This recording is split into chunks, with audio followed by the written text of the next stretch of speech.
وَإِن كُنتُمْ عَلَى سَفَر، اور اگر تم سفر میں ہو، وَلَمْ تَجِدُوا كَاتِبًا، اور لکھنے والا نہ پاؤ، فَرِحَانٌ مَقْبُوضَةٌ، تو گروی رکھنا ہے قبضے میں دیا ہوا، یعنی جو آدمی قرض دے رہا ہے اسے مقروض کوئی چیز دے دے، اپنی کوئی چیز گروی رکھ دے اور کہے کہ جب میں آپ کو قرض واپس کروں گا تو پھر مجھے یہ چیز دے دیجیے گا۔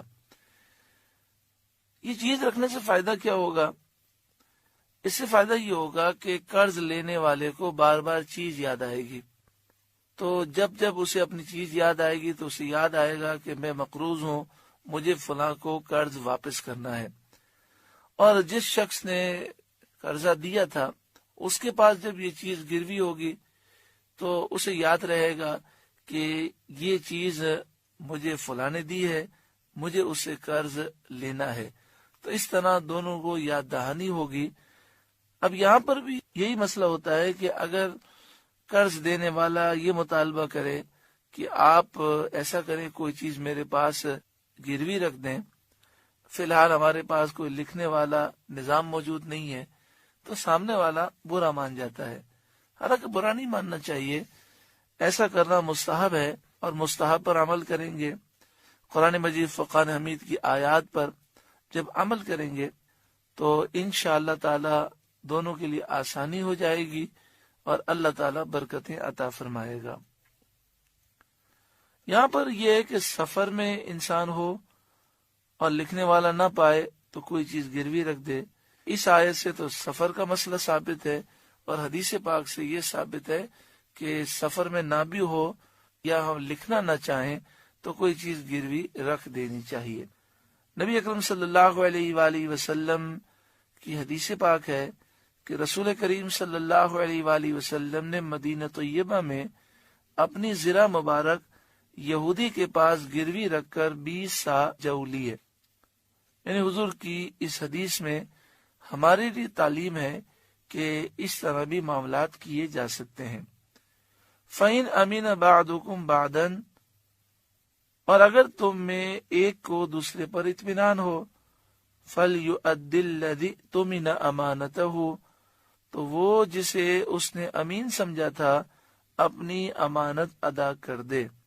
یعنی مراد یہ ہے کہ جو قرض دینے والا ہے وہ مقروض پر اطمینان ہی رکھتا ہے اور اسے دیانتدار سمجھ کر ہی قرض دیتا ہے، تو جسے اس نے دیانتدار سمجھا ہے اسے چاہیے کہ وہ قرضہ واپس کرے، ایسا نہ ہو کہ وہ مقروض پیسے دبا لے اور قرض واپس کرنے کے لیے تیار ہی نہ ہو۔ وَلْيَتَّقِ اللَّهَ رَبَّهُ، اور اللہ سے ڈرے جو اس کا رب ہے۔ وَلَا تَكْتُمُوا الشَّهَادَةَ، اور گواہی نہ چھپاؤ، یعنی جب گواہی کی ضرورت ہو تو گواہوں کو چاہیے کہ وہ گواہی دیں، اس میں سستی نہ کریں اور گواہی کو نہ چھپائیں۔ حضرت عبداللہ بن عباس رضی اللہ تعالی عنہما سے ایک حدیث مروی ہے کہ کبیرہ گناہوں میں سب سے بڑا گناہ اللہ کے ساتھ شریک کرنا، کسی کو اللہ کے برابر سمجھنا، اور جھوٹی گواہی دینا اور گواہی کو چھپانا ہے۔ یعنی کبیرہ گناہوں میں جو بڑے بڑے گناہ ہیں ان میں ایک ہے شرک و کفر کرنا، دوسرے نمبر پہ فرمایا گیا جھوٹی گواہی دینا، اور تیسرے نمبر پر ہے گواہی کو چھپانا۔ وَمَن يَكْتُمْهَا، اور جو گواہی چھپائے گا، فَإِنَّهُ آثِمٌ قَلْبُهُ، تو اندر سے اس کا دل گنہگار ہے۔ وَاللَّهُ بِمَا تَعْمَلُونَ عَلِيمٌ، اور اللہ تمہارے کاموں کو خوب جانتا ہے۔ سورہ بقرہ کا 39واں رکوع نمبر 39 مکمل ہوا۔ اللہ رب العالمین اس کی برکتوں سے ہمیں مالا مال فرمائے۔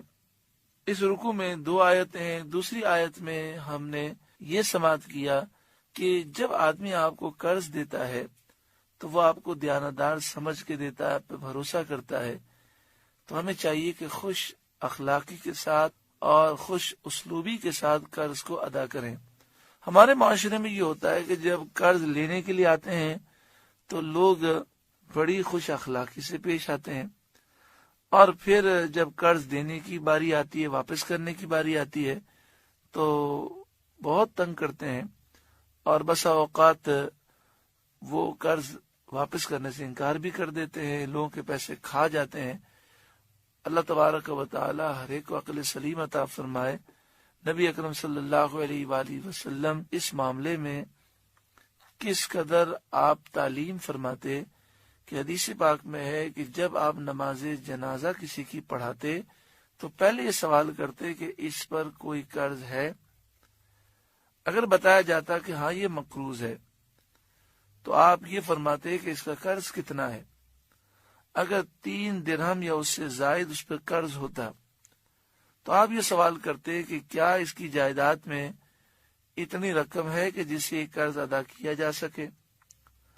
اگر جائیداد میں اتنی رقم نہ ہوتی تو آپ مجبور سے فرماتے کوئی ہے جو اس کی قرض کی ادائیگی کی ذمہ داری لے۔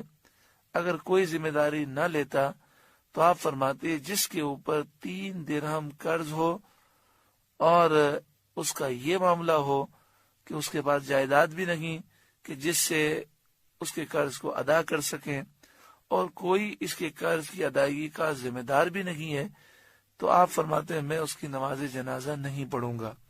نصیحت یہ تھی کہ قرض کے معاملات میں احتیاط کریں، ضرورتاً قرض لیا جائے اور کوشش کی جائے کہ اسے وقت پورا ہونے سے پہلے خوش اسلوبی سے ادا کریں۔ اللہ تعالی عمل کی ہم سب کو توفیق عطا فرمائے۔